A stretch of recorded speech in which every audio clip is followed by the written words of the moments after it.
Bom, nós estamos aqui agora com mais um podcast da regional, da Sociedade Brasileira de Cirurgia Plástica Regional Goiás. E hoje nós temos alguns convidados importantes aqui, principalmente porque nós vamos tratar de um tema que é muito importante para a mulher, que envolve a questão do câncer de mama e a sua reconstrução. Nós estamos atualmente no mês de outubro, é um mês que a gente trabalha todas essas campanhas para poder conscientizar a população como um todo em relação à prevenção, mas a gente sabe também a importância que tem a reconstrução de mama. E hoje nós só temos três convidados aqui, três ilustres convidados que têm uma bagagem muito importante aí na reconstrução de mama e também na história da reconstrução de mama do nosso estado. E eu gostaria então que cada um se apresentasse, seu nome, como é que é a sua experiência aí com a recussão de mama? Onde é que foi a sua formação? Para que as pessoas possam te conhecer, por favor. Adriano. Eu sou o Jean Felipe, talvez o mais novo aqui da mesa, né. Minha formação em reconstrução de mama se deu no Hospital Pérola Baita, em São Paulo. Eu cursei o fellow, né, nesse hospital no período da pandemia, em 2021, e de lá para cá venho fazendo reconstrução de mama tanto no consultório particular quanto no SUS, no Hospital das Clínicas. É um serviço que eu já estou lá há 1 ano e meio, mais ou menos, 1 ano e 4 meses. Trabalhando exclusivamente com reconstrução de mama e gosto muito do tema, acho bastante interessante, né, conseguir trazer para essas mulheres o retorno aí da feminilidade, autocuidado, autoestima, eu acho que é muito importante. Eu sou o Bruno Carvalho, eu sou cirurgião plástico desde 2009. Eu tenho a formação de microcirurgia construtiva na USP. Eu fiz a complementação especializada em micro em 2010. E nesse ano foi a inauguração do ICESP, lá em São Paulo. Então foi lá que eu aprendi a fazer cirurgia reconstrutiva microcirúrgica de mama. Eu estou no Hospital Araújo Jorge há 16 anos e esse ano a gente está comemorando o 10º ano do mutirão de reconstrução mamária pós-mastectomia do Hospital de Câncer Araújo Jorge. É uma marca muito importante. Essa conquista não é do Serviço de Cirurgia Plástica do Hospital Araújo Jorge, sim das pacientes, porque o mutirão não é para nós, profissionais de saúde e colaboradores do hospital. O mutirão é para elas. Eu costumo dizer que nós somos os coadjuvantes e as pacientes são as atrizes principais, né? A gente prepara os bastidores e as pacientes sobem no palco para dar show na luta que elas têm no dia a dia contra o câncer de mama. Então, esse é o nosso grande propósito. Eu sou um cirurgião plástico apaixonado pela cirurgia reparadora e eu acho muito salutar discutir esse tipo de tema num podcast tão valoroso quanto esse da Sociedade Brasileira de Cirurgia Plástica Regional Goiás. Bom, meu nome é Aloísio, eu sou o mais velho aqui, talvez um dos maiores entusiastas na reconstrução de mama. Eu fiz minha residência em São Paulo e num serviço que teoricamente era para ser apenas estética, mas eu acabei me apaixonando pela reconstrução de mama num trabalho de um cirurgião de Campinas chamado Edward Merlin Kepke. E ele, fazia uma cirurgia que na época eu achei maravilhosa, que era o retalho transverso do abdômen inferior do Hartranft, e que tinha começado em 82. E isso era 88, 89. E eu fiquei tão maravilhado com a cirurgia, muito embora ele tivesse apresentado só as complicações que ele tinha, e eu fiquei tão maravilhado com essa cirurgia que eu comecei a planejar uma visita ao Dr. Hartranft em Atlanta. Eu acabei indo para Atlanta quando eu terminei minha residência e fiquei com o Hartranft, depois fiquei um período com Vascones no Alabama e voltei para Goiânia e entrei no Hospital do Câncer, no Hospital Araújo Jorge, a convite do Dr. Queiroz. do- E começamos então a fazer a reconstrução de mama. Fui, se não me engano, a segunda reconstrução de mama que nós fizemos lá, o segundo TRAM. O primeiro foi feito pelo Pedro Tormin, que também veio de São Paulo. E nós começamos então a fazer a reconstrução de mama. Eu fiquei no Araújo Jorge por 10 anos, até o 2000, mas por volta de 95, Dr. Rufo de Freitas me convidou para a gente montar o serviço do Hospital das Clínicas. E nós fomos para lá e começamos um serviço que até hoje perdura, né? E o Jean Felipe faz parte, a Tuane foi uma pessoa maravilhosa que depois que eu me aposentei, eu coloquei a Tuane lá no meu lugar. Mas eu fico extremamente satisfeito de ver tantas pessoas entusiasmadas com a reconstrução de mama. No começo não foi fácil, era uma cirurgia que a maioria dos cirurgiões plásticos não queriam fazer, porque a mutilação era muito grande, né? Eh, as cirurgias que apareciam para nós eram de uma sequela terrível, a mama era completamente retirada, você tinha muitas vezes a musculatura da parede torácica retirada, né? Então são cirurgias eh, de Halsted, né? E as que seguiram a ela, então realmente eram muito difíceis de reconstruir. E a cirurgia de Hartranft, né? O retalho transverso, talvez fosse a primeira cirurgia que realmente conseguiu fazer uma reconstrução estética da mama, né? Você conseguia volume, você conseguia simetria, né? E forma. Então foi maravilhoso. Eu acho que isso foi o pontapé inicial para que muita gente também começasse a se interessar. Eu fico extremamente satisfeito de ver, né, hoje em Goiânia, vários colegas que se entusiasmam por essa cirurgia. E, por outro lado, é muito importante também a gente vê o grande avanço que teve por parte da mastologia ou da oncologia no tratamento do câncer de mama, né? Na época, câncer de mama significava mastectomia, radioterapia e quimioterapia.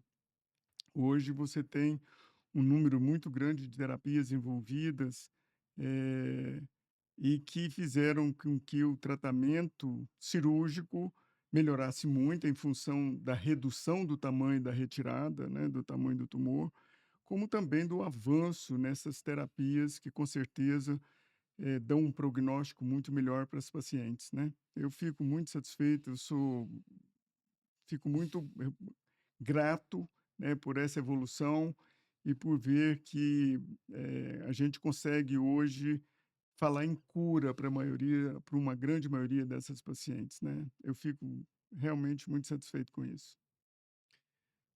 É muito bom ouvir vocês, sabe? Eu acho que cada fala aqui, cada experiência, isso me alegra muito. Eu vejo como a cirurgia plástica ela é importante.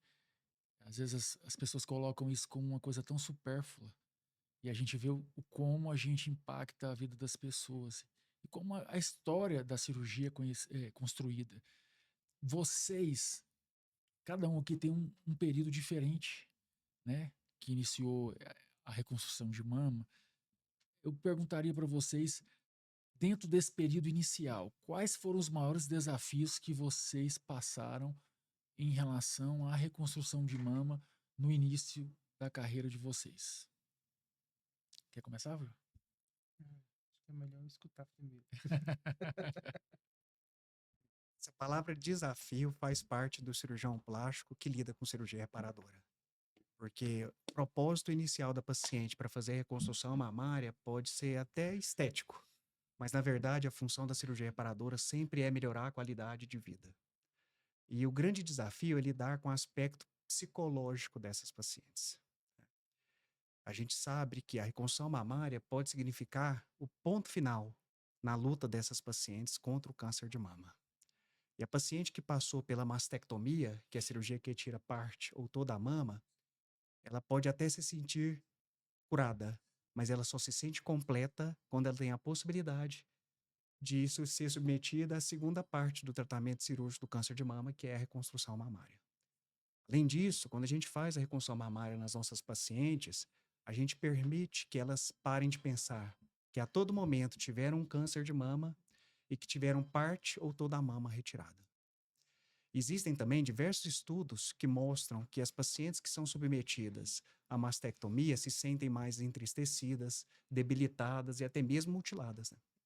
Então, quando a gente tem a oportunidade de ofertar para essa paciente a reconstrução mamária, seja imediata ou tardia, a gente faz com que essas pacientes retomem suas atividades conjugais, melhorem o estado de humor, estabeleçam um novo ponto de equilíbrio psicoafetivo e também retomem até suas atividades profissionais. Isso significa que a cirurgia reparadora de mama devolve não apenas a autoestima, mas principalmente a dignidade dessas pacientes, tanto como ser humano e principalmente como mulheres. Bom, o desafio maior que nós passamos quando a gente veio para Goiânia, ah, a instituição Araújo Jorge, em 1991, ela era completamente diferente do que ela é hoje, né? Nós não tínhamos um serviço de residência médica lá, né? Eu acho que, se não me engano, esse serviço começou a vir em 92 e existia uma grande dificuldade dos colegas oncologistas permitir a reconstrução de mama, né? Então, esse foi talvez a primeira dificuldade, e eu demorei pelo menos uns 2 meses, até que o doutor Geraldo Queiroz falou assim: Luiz, eu vou arrumar uma paciente para você reconstruir. E a partir desse momento, né, foi um caso difícil, na época não era fácil, é uma cirurgia grande, né? A Sim. gente é uma cirurgia muito grande, então a gente tinha que preparar bem para não dar errado, né? Porque é uma cirurgia que tem uma chance, uma possibilidade razoavelmente de ter alguma complicação. Então, eu acho que esse desafio no começo foi muito importante, porque a gente tinha que trazer um bom resultado, eles tinham que gostar e passar a indicar, né? A partir do momento que o Araújo Jorge começou a ter um serviço de residência médica, isso foi extremamente positivo, porque começaram a aparecer os trabalhos científicos, né? E todos os trabalhos científicos, quando eu estava nos Estados Unidos, já falavam da grande, da grande melhora, principalmente do ponto de vista do ponto de vista imunológico da paciente depois de reconstruída, né? E principalmente de uma reconstrução imediata, de não passar pelo dissabor da mutilação. Então, mostrava que essas pacientes, elas, sem dúvida nenhuma, elas se recuperavam muito melhor eh, do seu diagnóstico, né? Então, isso foi uma dificuldade que a gente teve no começo, mas que foi logo superada. E como a cirurgia trazia um resultado muito bacana e a gente tinha um grupo muito legal, um grupo muito coeso e que sabia, e tivemos positivamente, nós começamos a fazer a reconstrução e os resultados começaram a aparecer. Isso deu um entusiasmo muito grande. E depois eu introduzi isso dentro da universidade, dentro da faculdade, coloquei os alunos, né, os novos residentes em contato com isso, e eles ficaram muito satisfeitos, os resultados realmente começaram a aparecer. Então, rapidamente isso foi superado. E eu acho que hoje o que a gente tem que fazer é o que o Bruno está fazendo e o Jean-Philippe também, a Tuane também, né? É de difundir a reconstrução de mama para todos os serviços, né? E para todos os hospitais e capacitar o máximo de pessoas para que possam fazer isso, né? E possam levar para todos os cantos e para todos os hospitais a possibilidade de realizar isso, né? A gente faz muito embora nós somos poucos, né, mas a gente sabe da quantidade de pacientes que sofrem uma mastectomia diariamente, né, Bruno? Então, você está num serviço público, você também. Então, a gente sabe disso, né? Então, são muitas pacientes que necessitam dessa reconstrução. E, infelizmente, o nosso serviço público, ele consegue dar uma resposta, mas não à altura da demanda, que, sem dúvida nenhuma, ela é necessária, né? Assim, para mim é uma honra estar ouvindo vocês, porque eu considero ambos, né, o Dr. Luiz e o Dr. Bruno, como exemplos, não só na reconstrução de mama, mas dentro da cirurgia plástica. Assim como lá no Hospital Pérola Baita, eu tenho a doutora Ana Cláudia Buratino, não sei se você conhece, mas como um exemplo também, né, a ser seguido. Eu acho que o maior desafio reside aí. Tudo que vocês trouxeram e falaram, acho que em relação a todo o aspecto psicológico, do diagnóstico ao tratamento da paciente portadora do câncer de mama, que hoje é uma doença que tem 95% de cura, né? Então, é o câncer que mais tem cura no mundo hoje é o câncer de mama, mas elas ficam sequeladas. E às vezes o serviço não consegue dar, né, essa vazão, e isso é muito triste. E a gente está lutando para que isso não aconteça. Isso é muito difícil. Mas hoje, assim, o maior desafio que eu encontrei, né, começou lá na minha formação, tanto que eu saí da residência, não me senti preparado e fui fazer né, uma especialização específica em reconstrução de mama. Mas hoje, como do outro lado, né, como preceptor, eu vejo talvez a dificuldade reside no entusiasmo dos residentes que estão saindo dos serviços em fazer também a reconstrução de mama e aprender, porque assim, eu vejo que a ansiedade às vezes é muito grande para cirurgias estéticas, e eu nem gosto dessa divisão na cirurgia plástica entre reparador e estética, para mim é tudo cirurgia plástica, né? Inclusive, eu sempre falo com os meus residentes lá que quem sabe fazer bem reparadora faz bem a estética, mas reside nisso, né? Assim, da formação em si ser uma formação de qualidade. Então, o que me motiva hoje assim, o meu maior desafio é justamente tentar passar essa paixão para outras pessoas, para que esse negócio continue funcionando e que a gente não perca esse espaço da reconstrução de mama, que tem sido tão perdido, né?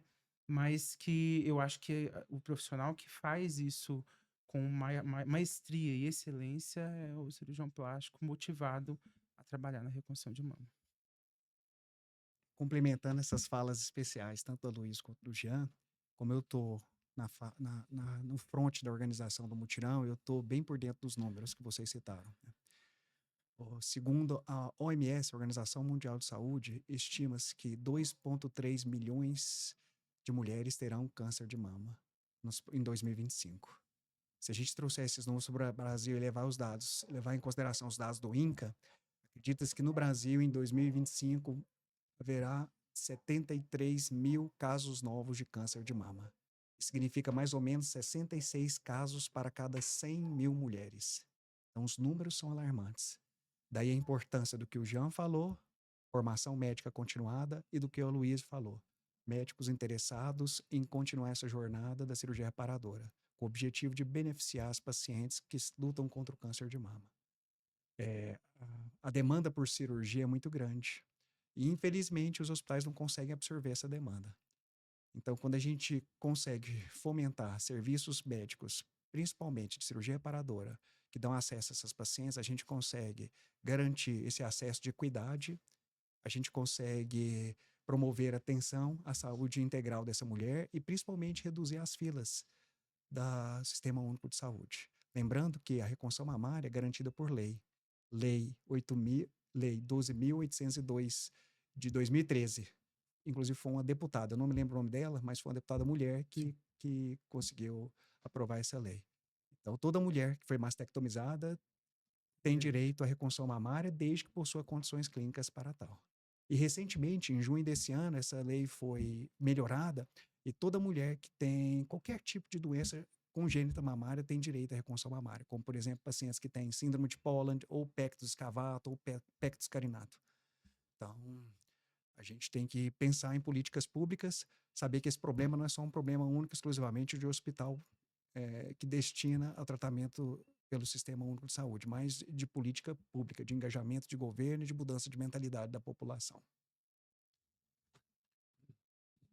Considerando os avanços que ocorreram durante todos esses anos em relação à reconstrução mamária, dentro da área de cirurgia plástica, o que vocês veem hoje como um upgrade mesmo, um fator que teve uma melhoria importante, seja para o resultado cirúrgico, seja de benefício para essas pacientes?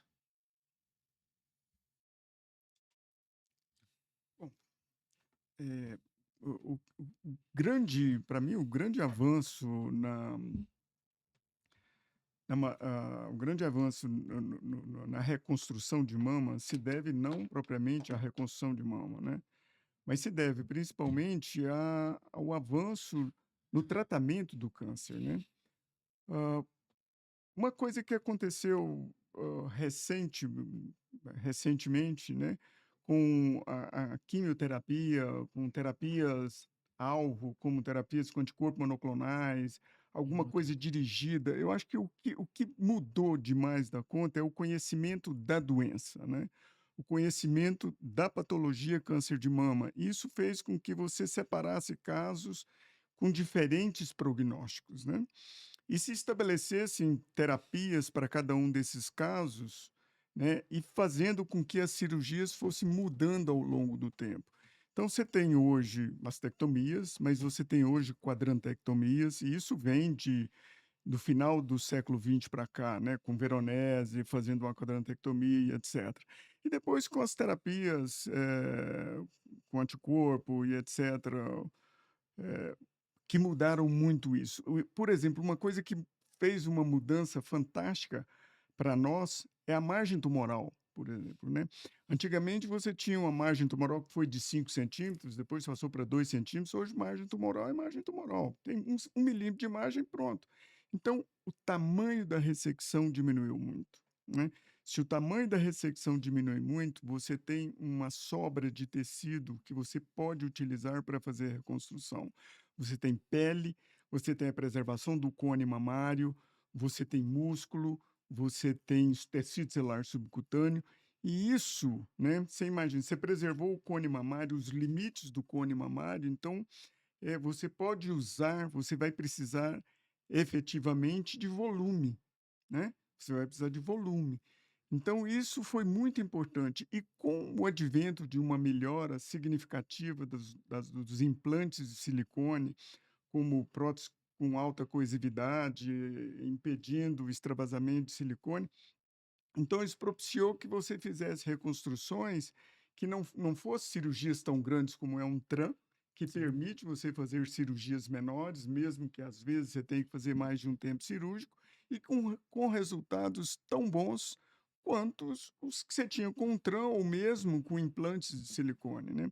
Então, eu acho que foi um avanço concomitante, tanto da mastologia quanto da cirurgia plástica, mas eu acho que o que beneficiou realmente eh, a qualidade dos resultados foi esse avanço no conhecimento da doença e no tratamento, né? Então, isso proporcionou para nós a oportunidade de fazer cirurgias não tão grandes, com resultados que, sem dúvida nenhuma, são muito mais satisfatórios, muito mais fáceis de alcançar.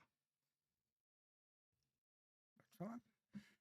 Toda vez que a gente vai fazer uma cirurgia, seja cirurgia estética ou cirurgia reparadora, a gente procura valorizar 3 pilares: segurança, qualidade estética final do procedimento e reabilitação precoce da paciente. Então, na minha opinião, existem 2 arsenais terapêuticos que fizeram o cirurgião plástico dar um salto na qualidade de entrega do resultado da cirurgia reparadora, especificamente na reconstrução mamária. Primeiro é a reconstrução microcirúrgica de mama, e o segundo é o uso de gordura na cirurgia reparadora de mama. A microcirurgia tem uma grande vantagem em relação à cirurgia pediculada, à cirurgia convencional, que é a preservação da área doadora. Então, isso permite uma melhor estética para a paciente, alinhado a uma melhora funcional.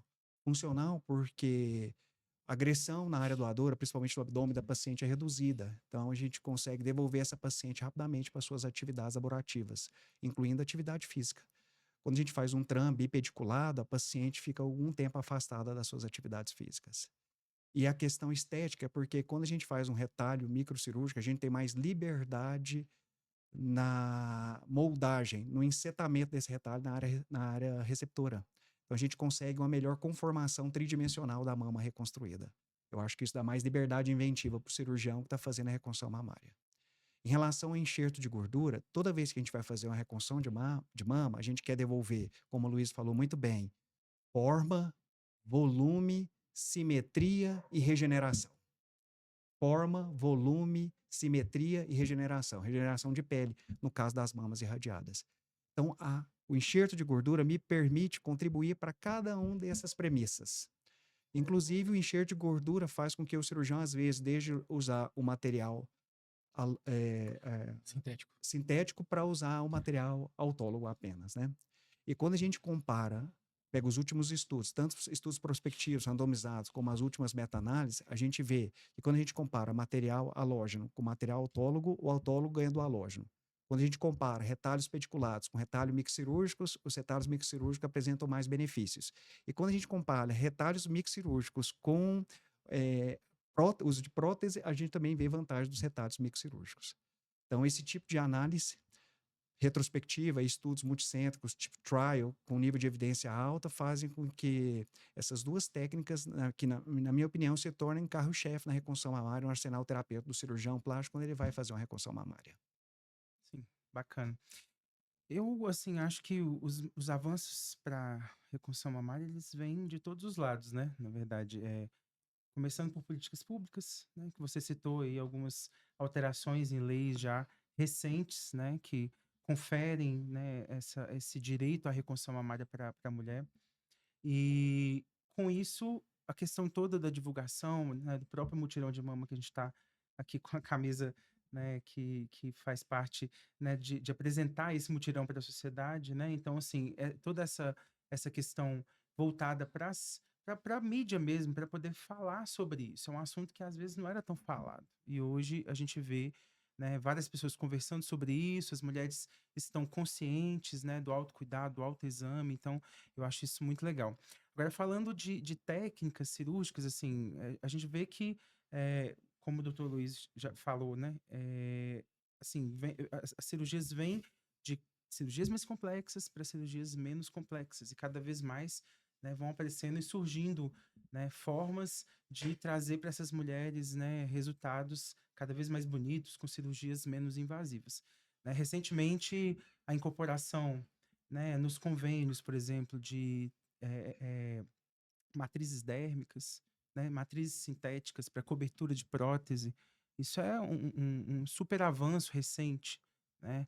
Então, a gente consegue hoje fazer uma cirurgia, né, que antigamente a gente talvez não teria uma cobertura para essa prótese, né, e tudo. A gente consegue colocar aí uma matriz dérmica, colocar, né, uma matriz sintética para poder ajudar com aquilo e a gente conseguir, às vezes, salvar essa paciente de precisar de um retalho grande, seja ele microcirúrgico, seja ele pediculado. Então, eu acredito que ainda vem muita coisa por aí, né, na reconstrução de mama. Eu acho que é uma área que está sendo muito estudada, né, e eu fico muito feliz com isso. Eu espero que as pessoas tenham todo esse entusiasmo que a gente tem com essa causa, porque é uma causa muito nobre. A gente falou aqui muito, e é interessante, né? Citar aqui o exemplo do Luiz. O Luiz é um desbravador, né? Você vê, ele iniciou o serviço na hora do Jorge, recebeu o convite, foi desbravar lá no Hospital das Clínicas. Você vê a importância disso para quantas mulheres tiveram o benefício de ter colegas que foram bem formados e puderam posteriormente realizar algum tipo de procedimento na população em geral. Considerando tudo isso, assim, a gente vê que a importância do serviço público. Todos aqui trabalham ou trabalharam em serviço público e chega no mês de outubro, essa mobilização que ocorre já há 10 anos aqui no nosso estado em relação ao mutirão para reconstruir mulheres que foram mastectomizadas e que necessitam de uma reconstrução. A gente já citou aqui a dificuldade que é, muitas vezes, de ter esse acesso rápido para poder ter tudo isso. Eu queria que vocês falassem um pouquinho sobre isso, sobre a questão do SUS, das dificuldades que existem e da importância da gente ter esses movimentos em relação a mutirões que resgatam essa autoestima e esse autocuidado da mulher. Esses movimentos são importantes, em primeiro lugar, para informar não só as pacientes, mas também toda a população sobre a importância da prevenção e do diagnóstico precoce do câncer de mama. Eles também servem para informar para a população que o câncer de mama tem tratamento, que o câncer de mama pode ter cura e que nós, profissionais de saúde, temos a nobre missão de amenizar a dor e o sofrimento, não só das pacientes, mas também dos familiares. No momento do diagnóstico, chega a ser assustador para os familiares. E a gente consegue isso através da cirurgia plástica reparadora, no caso específico, a reconstrução mamária, que, como o Jean falou, não devolve apenas a autoestima, o bem-estar, mas principalmente a dignidade. E toda vez que a gente faz uma campanha pública de divulgação desse assunto de reconstrução mamária, a gente tem o objetivo de informar a população sobre a possibilidade de acesso ao tratamento gratuito via encaminhamento da unidade básica de saúde através das secretarias estaduais e municipais de saúde, reduzindo as filas de espera e garantindo o acesso à equidade do direito de reconstrução. E é sempre importante lembrar que toda campanha que a gente realiza no Outubro Rosa não deve ter a função apenas de reparar a mama. A gente sempre tem que levar em consideração o aspecto anímico dessa questão. Então, eu tenho certeza, depois de 10 anos fazendo mutirão de reconstrução mamária no Hospital de Câncer Araújo Jorge, junto com a parceria de diversos cirurgiões plásticos, o Fabiano participa desde o primeiro evento, que foi em 2016, e o Jean também está comigo há vários anos. Então, o que a gente oferece de melhor no dia não é apenas a reparação da mama, mas sim uma experiência de acolhimento, de uma forma muito carinhosa, muito humana. E oferece também uma jornada cirúrgica memorável e humanizada. E aí a paciente se sente acolhida, abraçada. E isso, com certeza, vai contribuir para a melhora da sua autoestima, do seu autoconhecimento, da sua jornada de luta contra o câncer de mama. É assim, eu já participei de alguns e desde residente, né? Eu fiz residência na Santa Casa de Goiânia e o Bruno era um dos nossos preceptores e a gente participava junto ali das reconstruções de mama, né? No mutirão e não só no mutirão, fora do mutirão, no ano inteiro ali fazendo reconstruções de mama no Hospital Araújo Jorge. E hoje trabalhando com reconstrução de mama, né? Dentro do Hospital das Clínicas, que foi um serviço fundado pelo Dr. Luísio, junto com o Dr. Rufo. Então, é um prazer poder estar aqui com vocês conversando sobre essa causa. E eu acho que, assim, ações como essa, do mutirão do Araújo Jorge, já participei de alguns outros. Às vezes, uma vez eu fui para João Pessoa para participar de um mutirão de reconstrução de mama lá. Muito bom. Então, ações como essa, elas trazem para essas pacientes não só esperança, né?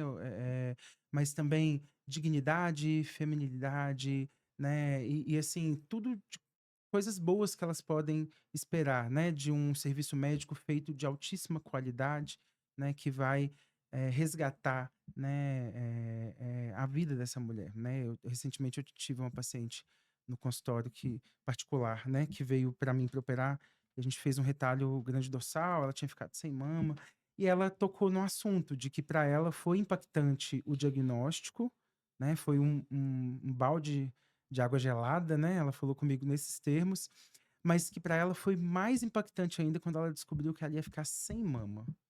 Então, eu até assim me emociono com essa fala dela, mas até quando a gente vai ver isso e achar que isso é normal, né? Assim, então, isso não é normal. A gente precisa de trabalhar para poder as pacientes não precisarem de passar por isso, né? Para elas poderem ter a reconstrução imediata, né? Que eu acho que é uma coisa que, infelizmente, hoje, se a gente for olhar os serviços de residência do Estado, né? Que a gente tem aqui, é muito tímido, né? A participação nesse tipo de reconstrução, de reconstruir imediatamente a mama ali. Então, a gente precisa de incentivar, né, os residentes e a formação em si, né, para poder esse pessoal saber fazer reconstrução imediata, sair da faculdade, da residência sabendo fazer reconstrução imediata e essas pacientes terem acesso a esse tipo de reconstrução, porque é muito triste mesmo, né? Além de receber um diagnóstico de câncer, com todas as inseguranças e né, tudo que essa doença traz para essas pacientes, ainda o diagnóstico, às vezes, de que vai ficar ali sem mama, né? Então, que não vai fazer uma reconstrução imediata, que não vai começar um processo de reconstrução através de um expansor de pele. Então, a gente precisa mesmo de investir nessas causas e mobilizar, né? Não só o governo, mas políticas públicas e mesmo a comunidade médica de que isso tem cura, que a sequela do câncer de mama tem cura. Bom, isso é uma luta da mulher muito bonita. Eu me lembro de ver ainda jovem, fazendo faculdade, eu me lembro de ver uma atriz famosa de Hollywood no New York Times mostrando o peito desnudo sem uma mama. E ela achava aquilo um absurdo. E isso era a década de 70. Eu me lembro depois de ter visto isso e graças a Deus, eu acho que por a gente morar no Ocidente, onde a mulher tem vamos dizer, a mulher faz parte do motor da A sociedade, liberdade, né? houve uma grande mobilização por parte da comunidade científica em começar a estudar e resolver o problema do câncer de mama. É muito importante a gente dizer que o câncer de mama está em ascensão, né? É um câncer que está aumentando, talvez muito em função de hábitos, talvez muito em função da própria modernidade, talvez em função do número de filhos reduzidos, da utilização da mama como um elemento de nutrição, né? Poucas mulheres estão amamentando e a gente sabe que a amamentação é uma proteção da mama, né? A alimentação com muito carboidrato. Lembre-se que hoje nós temos uma menarca precoce, uma menopausa tardia, uma quantidade muito grande de hormônios, seja através de anticoncepcional, seja através de reposição hormonal. Mas, enfim, nós temos uma série de fatores aumentando essa possibilidade do câncer de mama.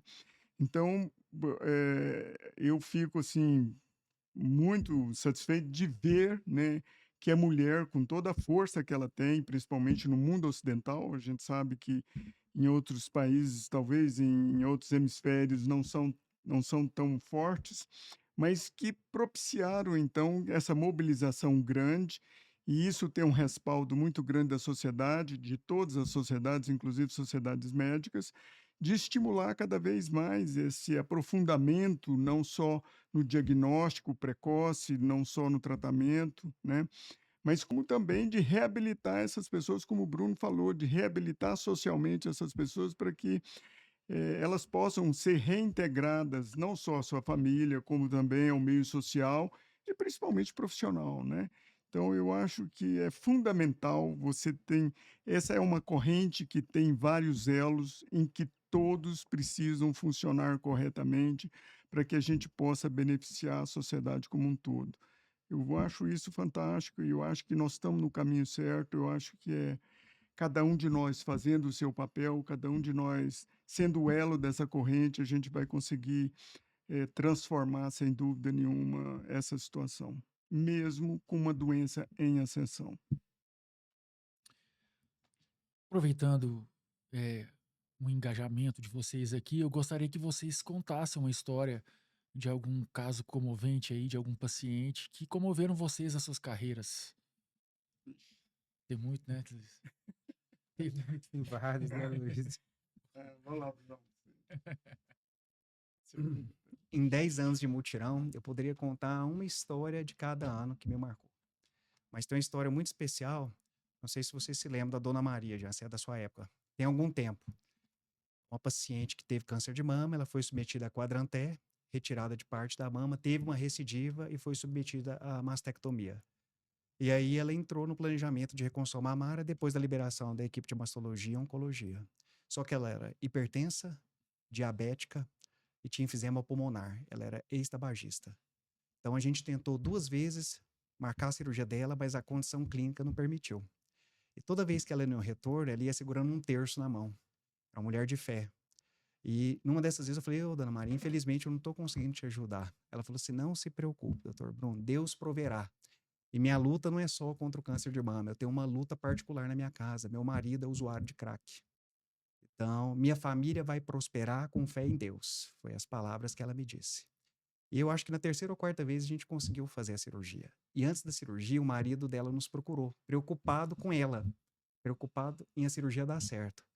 E no dia da cirurgia, o marido me falou, se a minha esposa, Dona Maria, tiver sucesso na cirurgia, eu vou sair do mundo das drogas, eu vou voltar para minha família e eu vou arrumar um trabalho. E foi assim que Deus quis. Aconteceu tudo isso que o marido profetizou.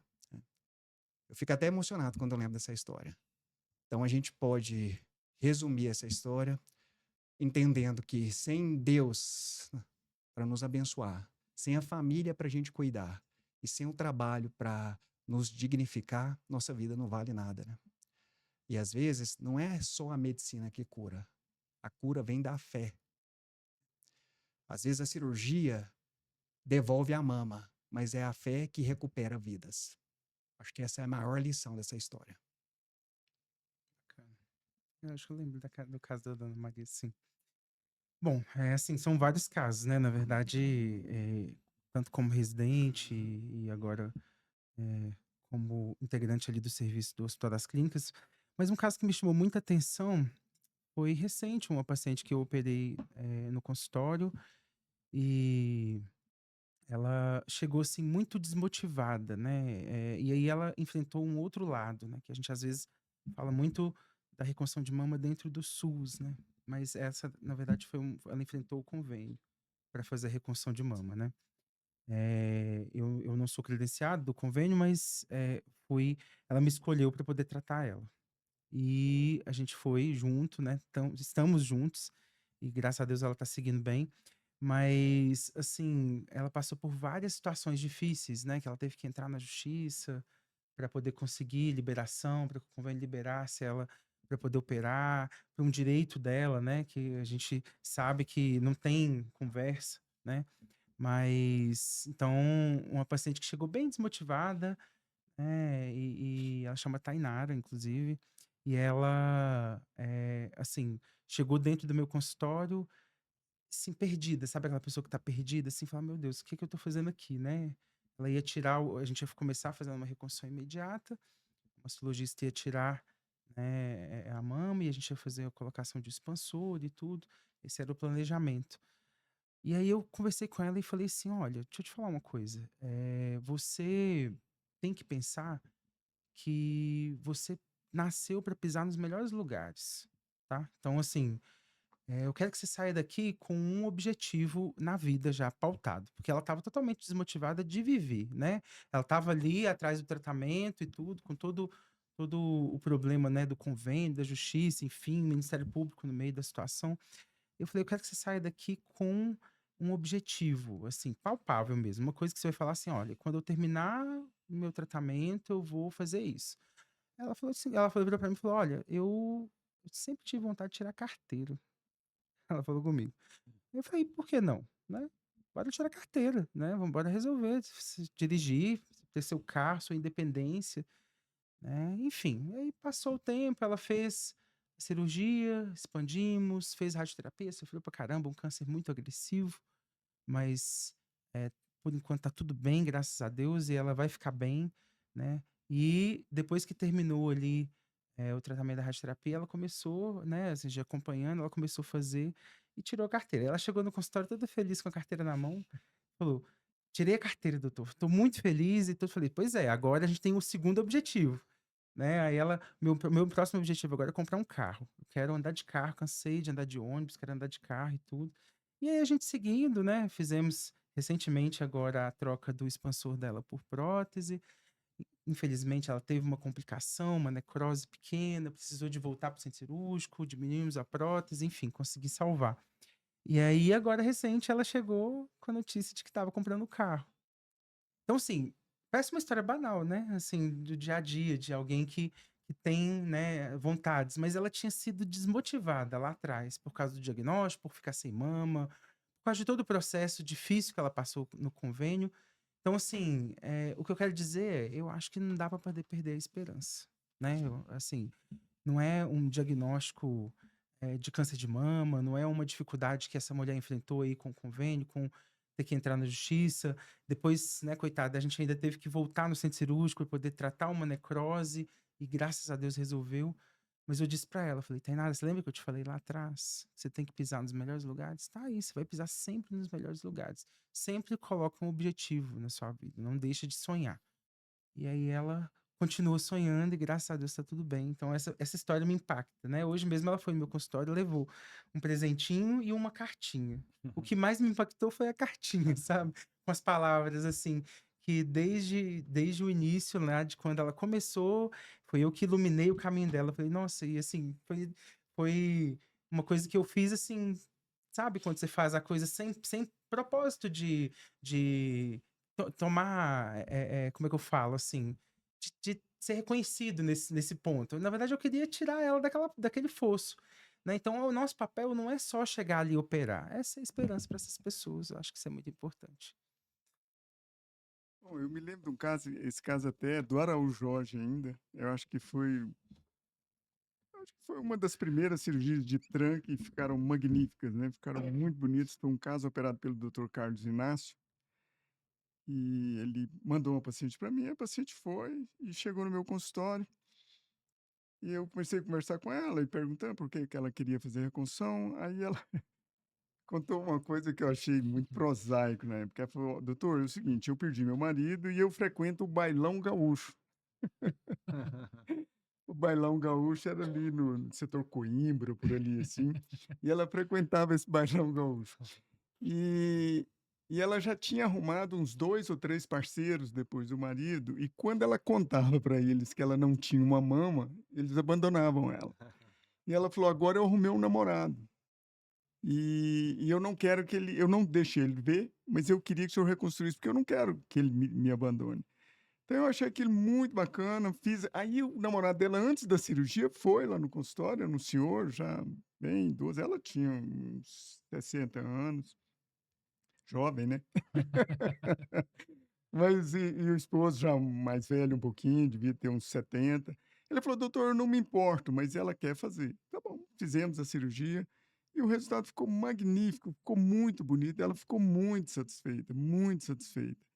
E, por incrível que pareça, ela ainda está viva, ela vem já veio ao meu consultório, acho que a última vez deve ter, sei lá, uns 5 anos, ela esteve no meu consultório, até fotografei ela, abraçado com ela, e mandei a foto para o Carlos Inácio, né, falei: "Carlos Inácio, olha aqui, ó, que beleza". Ele falou: "Não, nós 2 atuamos muito bem".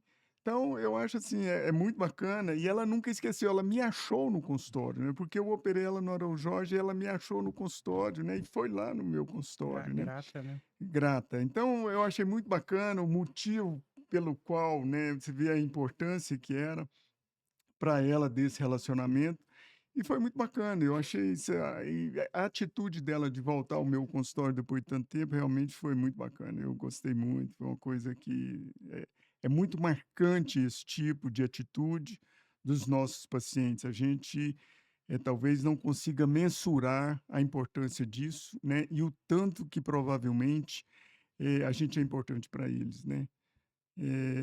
Eu costumo brincar que a gente são casinhas no céu que alguém está construindo para a gente e que, de repente, a gente pode até ir para lá, né. Pensando, Perfeito. muito Doutor, só uma bacana. pergunta, ela casou com esse rapaz aí? Ela depois perdeu, ele faleceu e ela continua viva, viu. Bom, infelizmente nós estamos chegando ao fim, mas eu queria deixar aqui à vontade para vocês, talvez alguma pergunta, alguma coisa que vocês quiseram deixar uma mensagem para a população que está nos assistindo aí. Eu então gostaria que vocês tivessem esse tempo à vontade para poder falar sobre algum assunto que vocês queiram. Eu gostaria de finalizar agradecendo o convite, principalmente por você me ter colocado do lado do meu amigo Jean e do Aloísio. E eu gostaria de frisar que esse ano a gente completa 10 anos da organização no Mutirão de Reconstrução Mamária do Hospital Araújo Jorge. Essa é uma ação social solidária de promoção de saúde da mulher, que acontece todos os anos no mês de outubro, aproveitando o apelo nacional da campanha Outubro Rosa, né? Já é um evento oficial do hospital e agora tornou um evento institucional da Sociedade Brasileira de Cirurgia Plástica Regional Goiás, graças à ação do Fabiano. Eu fico muito grato, Fabiano. É diretoria aí. E da futura diretoria. E quando a gente organiza um mutirão, as palavras que ficam para as pacientes são esperança, aceitação social, que- quebrar paradigma, vencer preconceitos e melhorar a qualidade de vida.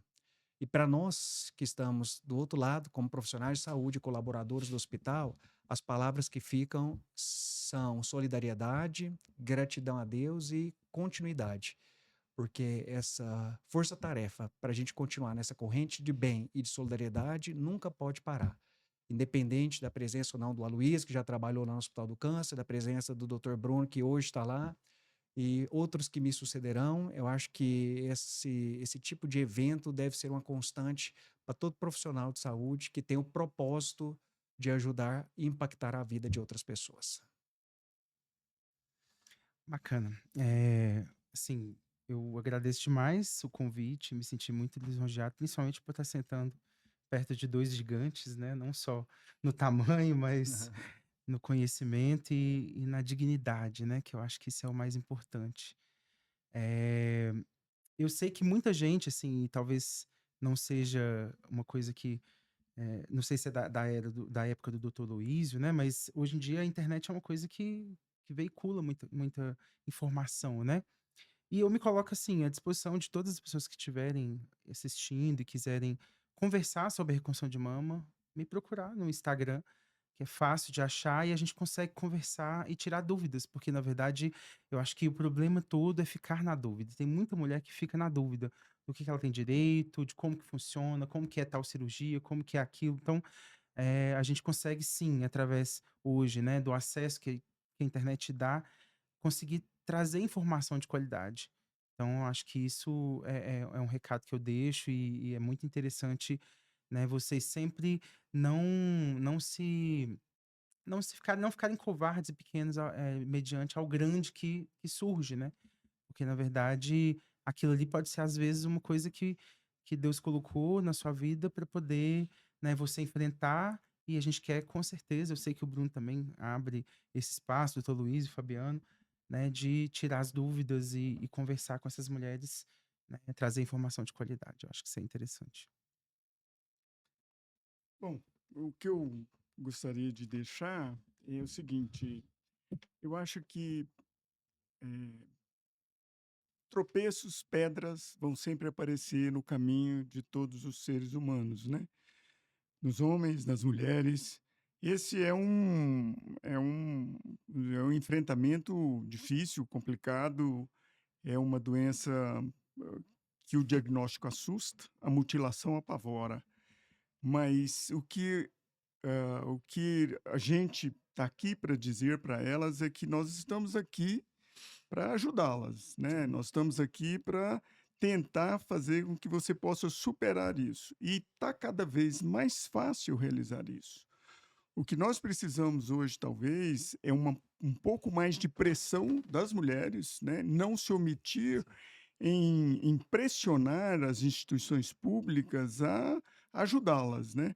O caminho está aberto, né? Nós já temos um bom número de profissionais treinados, nós temos muita gente interessada e essas campanhas são maravilhosas, isso que o Bruno tem feito, né? Que nós temos que foram feitos pela mastologia e etc.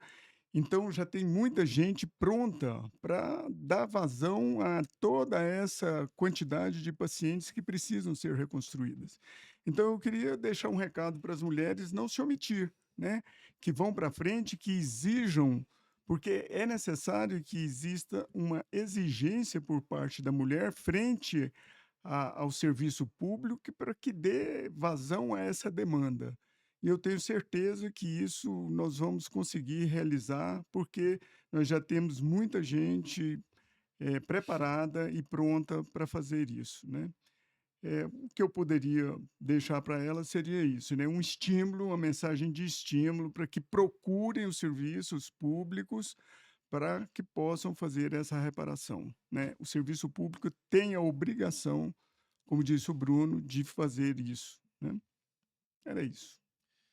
Bom, é muito bom ouvir vocês aqui, as histórias que vocês contam dos pacientes, a experiência. Acho que isso é muito dignificante e muito engrandecedor, porque reflete a nossa história como profissional médico e como que nós trabalhamos ajudando os nossos pacientes, né, edificando um pouquinho da vida de cada um deles. Então eu queria deixar meu agradecimento aqui em nome da Regional Goiás, tá, Bruno, por toda a sua cooperação, por esse período, né, de exercício da cirurgia plástica no Araújo Jorge, por esse período de reconstrução, de cuidado, de formação de novos colegas também, né, colegas que passam da Santa Casa lá com você.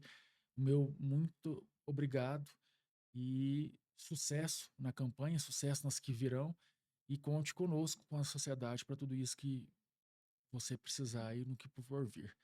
Aloysio, em nome da Sociedade Brasileira de Cirurgia Plástica Regional Goiás, eu quero deixar aqui nosso agradecimento público por toda a sua história dentro da reconstrução de mama do nosso estado. Eu não tenho dúvidas que, se nós temos colegas que amam esse tipo de procedimento, se nós temos uma quantidade aí, milhares de pacientes que foram beneficiadas, você participou de tudo isso. Você se ofertou ali um período no Araújo Jorge e no Garcia, e eu falo sem dúvidas nenhuma, porque talvez as pessoas nem saibam que a maioria dos trabalhos que são feitos tem o lado voluntário e o valor que às vezes a pessoa recebe é tão irrisório que nem conta. E a pessoa se dedica, tira o tempo dela para poder cuidar desses pacientes, para educar quantos residentes foram passados ali com sua mão, quantas pessoas se formaram, e se, sem dúvida nenhuma, a Tuane e o Jean estão lá, foram porque você deu o primeiro passo.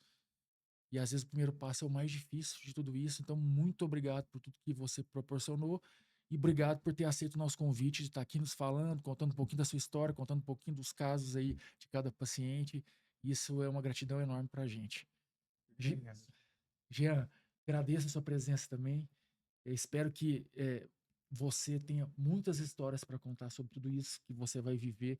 Você faz parte de uma nova geração e eu espero mesmo que você, além do nosso apoio, né, nós somos aqui mais velhos, temos uma rodagem maior, e o que a gente puder te ajudar nisso, seja como sociedade, seja como colegas mesmo, para que você possa desenvolver a sua carreira aí e ajudar uma gama grande de pacientes. Muito obrigado a todos vocês. Eu que agradeço. Excelente podcast, hein?